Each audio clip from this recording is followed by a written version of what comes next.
for both overcrowding in my family home and personal reasons. And I knew from the get-go when I moved into independent living that I would have to be financially smart, because as a person with disability, on disability allowance, we don't get very much. But even being financially smart isn't cutting it anymore. Like, I can't buy a full weekly shop because I can't afford it. So I have to buy things that I needed. And then I even had to decrease, I know it's probably not a big deal, but I had to decrease I can't afford my TV anymore because the cost of bills and all is getting too much. So I had to make sacrifices there, and I know it doesn't mean a lot to people because they're like, oh, you can stream everything, but the fact is I'm having to cut down on luxury.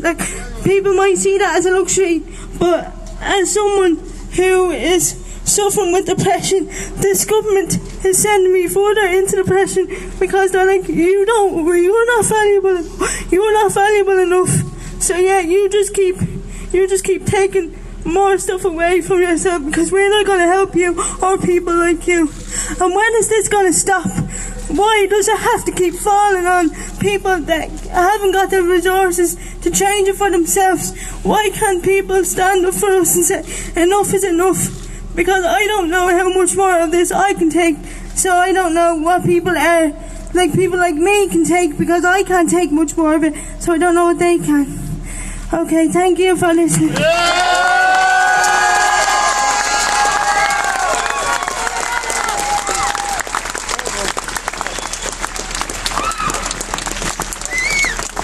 Well done, Kaylee. And I hope if there's any heart at all in this government, and there's not much sign of it, that Kaylee's powerful words will bring absolute shame to their heart. It's outrageous how they are throwing vulnerable people who should be supported, who deserve all of our solidarity, to be treated in that way. It is utterly disgusting. But I hope, and I know I speak for all of you when we say we are not going to let this to continue, and we will fight for people like Kaylee and everybody else who are having suffering inflicted on them by this government. Okay, next up, I'd like to introduce Owen O'Canavan, who's going to say sing a song for us to try and lighten a little bit the mood. Thanks, Richard. Yeah, I wrote this song a good few years ago now, when Leo Varadkar was on about that he wanted to look after people who got up early in the morning, and unfortunately he hasn't changed much of his tune since, so I'm not going to change mine. Here we go. It's called My Lovely Leo. When I first met me Leo, he knocked on me door. Me mate let him in and he stood on the floor. Says, I am lovely Leo, the stuff of folklore. Come to see if you're up in the morning. He stood in me room and he asked me the time.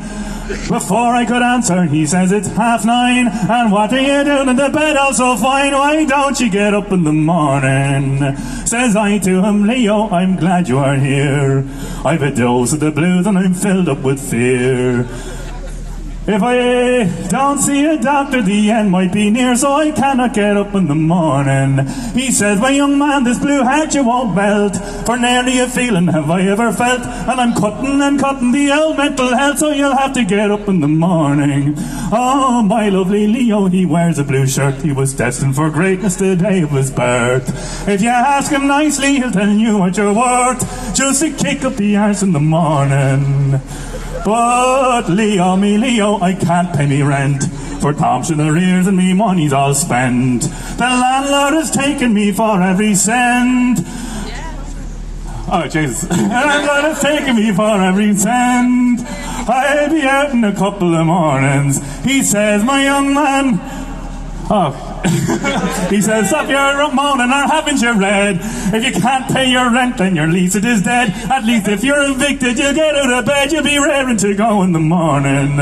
But Leo, me Leo, I have a young child. She's only in school and I have to provide. Oh, what can she do with no place to reside if she's out in the streets in the morning?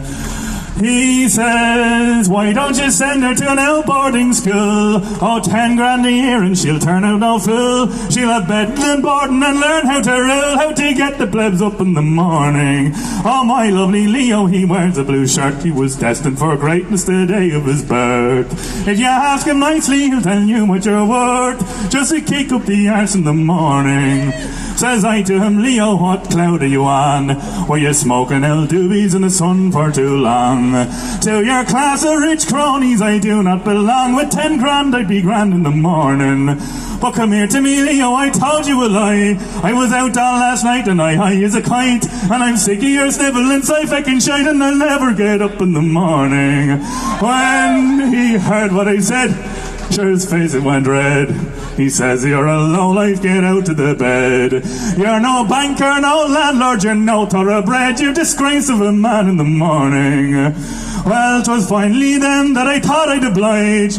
I sprang out of bed and took hold of his tie, and I dragged him to the door and I flung him outside and went back to me bed in the morning. Oh, my lovely Leo, he wears a blue shirt. He was destined for greatness the day of his birth. If you ask him nicely, he'll tell you what you're worth, just to kick up the arse in the morning. Thanks. Cheers.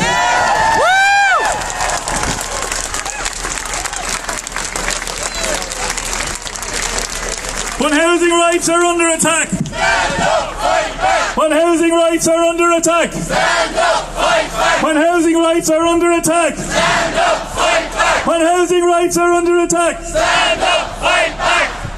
Thanks a million, Owen. And I think we all know that speaks volumes about the attitude that is willing to allow thousands of people to be thrown to the wolves of homelessness. I'm a historian because I was brought up to understand a simple fact about the people of this island. We do not back down from a fight, even when it's not their own. They recognise that their neighbour's fight is just as much theirs and are ready to offer their full, unflinching support. Today, you all remind me of that fact. I'm here today as a community and tenants unionist, because every time a fight rears its head, it's the working class of this island that bear the brunt of that fight. And for that you have my undying loyalty. I am a community and tenants unionist with Catu because now is the time to fight. Now is the time to win.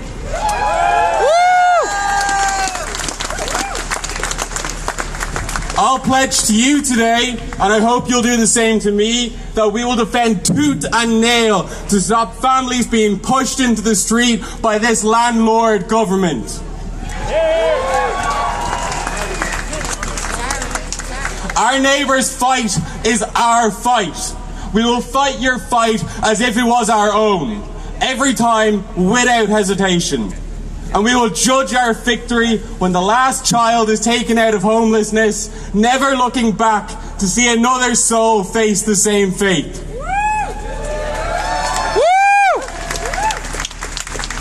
We've made major progress organising with the residents of David House through direct action at Dublin City Council and organising their first public housing committee, pushing to improve maintenance and improve the quality of life in those flats. Where some of the homes haven't seen maintenance in 20 years. We're organising in Belfast, in Ardoyne. We've done successful defences fighting against vulture funds and small landlords. We are acting. And we've built 25 branches across Ireland, ceaselessly fighting for tenants' rights. Being a good tenant will not protect you from eviction. Overhold. Do not cooperate with your eviction. We will work to defend and provide you with the resources and support that you need. Yesterday, we sent a clear message to the government. We will not go down without a fight. With the support from the Revolutionary Housing League and People Before Profit, we occupied the Department of Housing, and we will continue this fight until every fight is won. Until there is no one on the streets, we will continue fighting. And if you're ready for this fight, join Cat 2 today and act.